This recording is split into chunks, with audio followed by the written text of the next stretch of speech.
Sa mga gustong mag-looks maxing dyan, meron si Park Otter na recommendation sa looks maxing tools and skincare product. Pakiklik na lang sa description below Shopee or Lazada at TikTok Shop.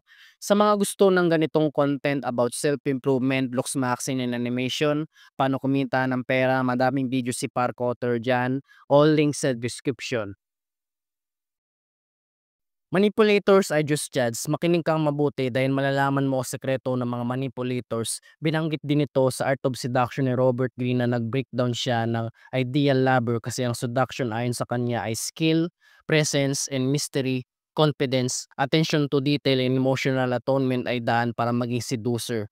Bro, kung alam mo at binasa mo ang Art of Seduction ni Robert Greene, magpapogi ka muna. Mag-looks maxing bago mo magawa ang manipulation. Kailangan mo ang looks dahil aware ka sa halo effect and horn effect. Dahil people perceive you are good dahil sa halo effect. Kayang-kaya mong makamanipulate ng maayos. Mahirap ka makamanipulate kung pangit ka. Di ka kapanipaniwala, magagalit sa'yo ang tao dahil sa horn effect. Kahit mag-looks maxing ka lang hanggang maging normie lang or high tier normie okay na, gagana na sa'yo ang manipulation. Ito ang scene sa Death Note na anime para maintindihan mo palalo. Bet you're pretty popular with the girls, aren't you? Skill has nothing to do with it. It's your looks that count. Kung pinanood mo ang anime nito habang nag-looks maxing ka, it makes sense kasi si Light ay laging nag-get away sa trouble na pagdudahan siya na siya si Kira dahil pogi siya, na pagkakamalan siyang mabait kasi pogi siya. It makes sense na si Misa ay patay na patay sa kanya kasi, well, pogi kasi si Light bro. Kung pogi ka at matalino pa katulad ni Light, makakamanipulate ka kasi kung pogi lang walang talino si Light, maaring nahuli na agad siya ni Elle. Ang sinabi sa book ng Art of Seduction ni Robert Greene, di lang pogi para maging attractive ka. Kailangan alam mo ang self-awareness, emotional intelligence, and confidence kasi matalino ka. Other example ng pogi at matalino na manipulator sa anime ay si Johan Liebert from Monster at si Kiyotaka Ayano Koji from Classroom of Elite. Sa bidyong ito, di ko hinihikayat na kayo ay maging manipulator. Being a manipulator sa totoong buhay ay masamang tao bro. Astig lang siya sa anime pero wag kang maging manipulator sa totoong buhay. Kaya ako sinasabi ito kasi kung pogi ka, mamanipulihin ka ng mga babae na may gusto sa'yo at ang mga lalaking galit sa'yo dahil pogi ka. Huwag ka ding maging manipulator sa kanila. Gawan mo pa rin sila ng mabuti. Dahil kung pogi ka, di mo na kailangan manipulahin ng babae para magustuhan ka. Kasi gusto ka na. Huwag kang magmamanipulate ng mga babae bro. Kung pogi ka, papaasahin mo para masaktan ang feeling ng babae. Gawin mo lang ay pag-aralan mo ang manipulation tactics ng tao para hindi ka maging biktima ng manipulation. Huwag kang maging manipulator bro. Dapat aware ka lang na minamanipulate ka ng mga tao, gagawan ka ng masama kasi pogi ka. Example ng manipulation sa iyo ay ghosting. Ang babae kasi gusto ka ay magpapakita na nagpaparamdam sa iyo ang babae na gusto ka kaya close kayo. Then isang araw bigla kang di papansinin kaya masasaktan ang feelings mo bilang lalaki. Ginagawa ito ng babae para habulin mo siya kasi di mo siya gusto, para magustuhan mo siya. Nakakainis itong feeling na ito, minamanipula ka para makuha ka. Ang counter dito kung di ka pinapansin ay wag mo din pansinin, maghanap ka lang ng ibang babae para hindi gumana ang ghosting manipulation ng babaeng may gusto sa'yo. Ang mga babaeng manipulators, example nito si Makima from Chainsaw Man. Siya ang main antagonist sa series na ito. Ginagamit niya ang kagandahan niya para mamanipulate si Denji at mga ibang biktima niya. Kung paano ang magandang babae nakakamanipulate, las lalo na makakamanipulate ang mga pogi na lalaki once na malaman nila ang Art of Seduction ni Robert Greene. Kaya mag-bookmarking ka muna kung gusto mo pag-alalan ng Art of Seduction. May mga red pill YouTubers na nag-explain ng Art of Seduction. Loob-loob ko, mas may enhance ang kaalaman sa Art of Seduction kapag pogi ka. Pero hindi ko masasabing dito gagana sa mga normies o mga pangit. Gagana pa rin ito sa kanila. Kasi ayon sa psychology, anyone can be a manipulator. Mas madaling maging manipulator kaysa maging pogi kaya sinasabi ng mga red pill YouTubers na di mo na daw kailangan maging pogi para pag-alalan mo ang Art of Seduction kasi may mga pogi daw na walang magagawa. Kung pogi ka, multiplier na lang or subduction kapag alam mo.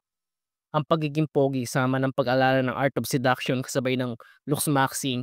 Alam mo ba ang attractive people are healthy and disciplined? Dahil kung pogi ka, it means you are attractive.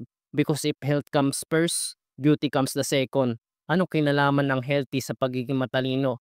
Ganito, hindi ka makakamanipulate, hindi mo magagawa ang art of seduction kapag bobo ka. Kaya, ang gagawin mo, ikaw ay may healthy habits para ma-increase ang IQ mo sa pamamagitan ng exercise, healthy eating diet, complete sleep routine, schedule, hydration, inom ng tubig kasi kapag malinis ang katawan mo, wala inflammation, magiging matalino ka, malinis ang isip mo. Kaya ang pag-take care ng iyong health kasabay ng pagiging matalino para makamanipulate ka sa Art of Seduction ni Robert Greene.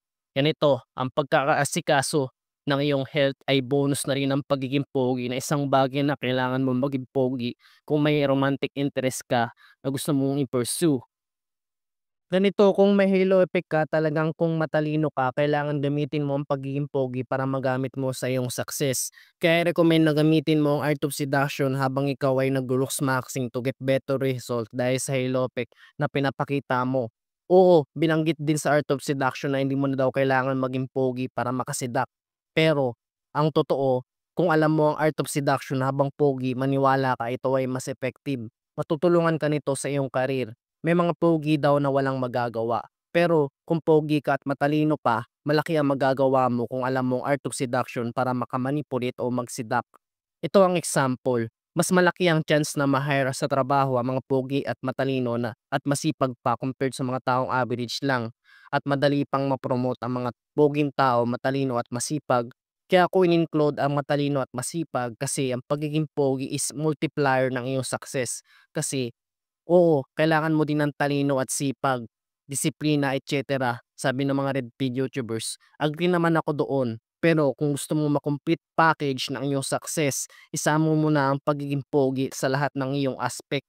Madami kang ngang traits, pero mahirapan ka patunayan, kailangan ng tagal. Kaya kung pogi ka at mabait pa at lahat ng complete package, you can seduct your way to success. Kaya mag-looks maxing ka sa iyong potential bago mo pag-aralan ng art of seduction. Kahit maging mid-tier normie or high-tier normie, okay na. Anyway, ano bang nasa puso mo? Bakit mo gustong pag-aralan ng art of seduction? Goal mo bang maging sikat, maibig ang mga tao, o makakuha ng validation, o gusto mo lang gamitin ang art of seduction para makahanap ng babae sinisinta? Don't be a hypocrite, magpakatotoo tayo. Kaya gusto nating mag-manipulate para mahalin tayo ng mga tao para hindi tayo maging insecure. Confidence comes with action and your action will be a validation to people. Ganito bro, ang example para maniwala ang pasyente sa'yo, kailangan patunayan na doktor ka talaga na professional kasi nasa iyo nakasalalay ang buhay nila sa operasyon. Kaya nag-doctorate degree, pinag-aralan mo lahat ng kaalaman bilang doktor, kaya ka confident dahil may experience ka na sa pagiging expert sa doktor. At bilang doktor, meron pa ring magalit sa'yo. Sinabi ng doktor na umiwas sa matatamis, nagalit ang pasyente mo, kakain ng matamis, nagka-diabetic, sa'yo sinisi kasi hindi mo siya pinagaling. Parang ganun ang kalagayan namin mga Luxmaxer. Oo, may experience kami bilang Luxmaxer. We try to help you build confidence by improving your looks. Ang problema, di kaya lahat mag-Luxmaxing, di lahat matalino, di lahat willing magkinig. Ang tunay na matalino nagpapatama, inaamin na may mali pa rin siya at nagpapatuloy na itama sarili sa tamang information online. Di siya nagpapatuloy sa mali at isiping yang tama ay mali naman. Inaamin ko na ako rin mismo nagkakamali. Gusto ko maging perfect. Ang paniwala ko basta't may pag-ibig ka, yun ang daan para maging perfect ang tao. Alam mo na ang tao may pagkakamali, may kasalanan kaya willing ka rin magpatawad kasi ikaw mismo may mali din. There's no point of debating na kung sino ang tama o mali. Ang totoo lahat tayo nagkakamali. Tilang nagkakamali ay ang Diyos. Kaya sumusunod ako sa Diyos para maging perfect na tao at naamin ko nagkakamali din ako. Ang sabi sa Biblia na walang matuwid sa lupa na gumagawa ng mabuti at hindi nagkakasala. Ecclesiastes 7:20. Don't hate me for being black pill YouTuber at TikTok creator. Ang totoo lahat ng pill ginagamit ko, kailangan mo ding just be yourself tulad ng blue pill. Kailangan mo ding i-consider ang emosyon ng tao. Kailangan mo ding maging confident tulad ng red pill. Kailangan mo din magsumikap to self-improve, to be the best version of yourself. Naniniwala ako ang red pill, lahat pwedeng maging Chad. Then, ang black pill, ang most realistic pill na mahirap tanggapin, na sa totoo hindi ko ito favorite pill. Pero mas totoo itong pill na ito. Ang buhay ng tao walang kabuluhan kung black pill ka. Puro panglaman ng tao kung black pill ka. Kaya kailangan mong magpapogi, yun ang katotohanan. At sa tingin ko, dito masama, palabas masama lang. What if ang tao nilikha ng Diyos na lahat tayo ay pogi at maganda, kaso hindi tayo sumusunod sa Diyos kaya nagkaroon ng kapintasan. Bakit pinabayaan ng Diyos na magkaroon ng kapintasan? Well, para ma-realize natin na in the end of everything kailangan natin ng Diyos, maniwala ka. Kung walang Diyos, sisirain natin ang sarili natin sa bisyo, alak, sigarilyo, panonood ng maswa, pagsusugal, pagiging addict sa games, drugs, pagiging babaero, lalakero. Lahat ng kasamaan gagawin natin kung di tayo naniniwala sa Diyos. Kaya tayo pangit dahil sa mga kasalanan natin na ginagawa natin. Kung susunod tayo sa Diyos, aalagaan mo ang iyong katawan, mag-health maxing ka. Parang looks maxing na rin yun, dagdag na lang ang pagiging pogi once na healthy ka na. Ayon sa expert, if you are attractive, you are a healthy person. Diwanang naniniwala sa Diyos na alagaan ang sarili, kakain ng gulay, prutas, karne, exercise, etc., kumpletong tulog, etc.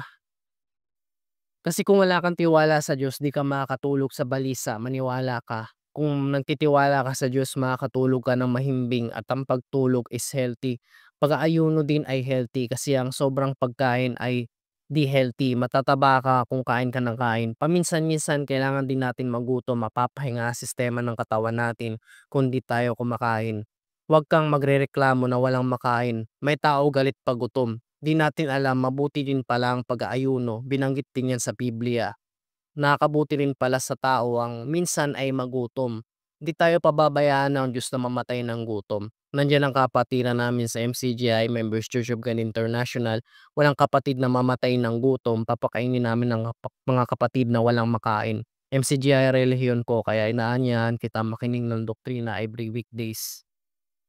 Naniniwala ako bilang looks maxer dito sa TikTok, pwede ka naman maging pogi at mabait at the same time. Nang sumusunod sa Diyos, pogi ka na, mabait ka pa, saan ka pa. What is beautiful, that is good ayon sa halo effect sa psychology. Kaya kung pogi ka at mabait pa, tunay ang halo effect talaga kasi people perceive you are a good person kung pogi ka at tinutupad mo talaga na maging mabuting tao at mabuti pa ang panloob mo, maganda pa ang labas. Merong tao na maganda ang labas pero ang pagkataong loob ay masama. Kung maganda ang labas mo at maganda rin ang pagkataong loob mo, mabait ka, matuwid ka, hindi lang kalugod-lugod sa tao, kalugod-lugod ka rin sa Diyos kasi pwede ka naman maging pogi at mabait at the same time. Pogi na mabait pa, complete package na yun. Kaya mag-looks max tayo bros. Looks max to your potential. Kaya wag kang susuko, ganito talaga ang laban ng buhay. It's not over until you win your crush. Looks Maxing nandito na sa Pilipinas. So, sa mga gustong mag-Looks Maxing, meron akong free full course. Oo, ang sabi ko, free full course.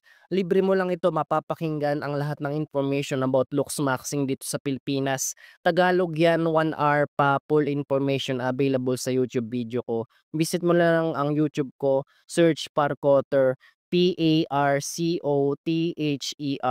Parkotter. At i-click mo ang home tab, makikita mo ang video ko. Advocacy ko na lahat ng Pilipino ay maging pogi para hindi sila ma-reject ng crush nila. And see you there.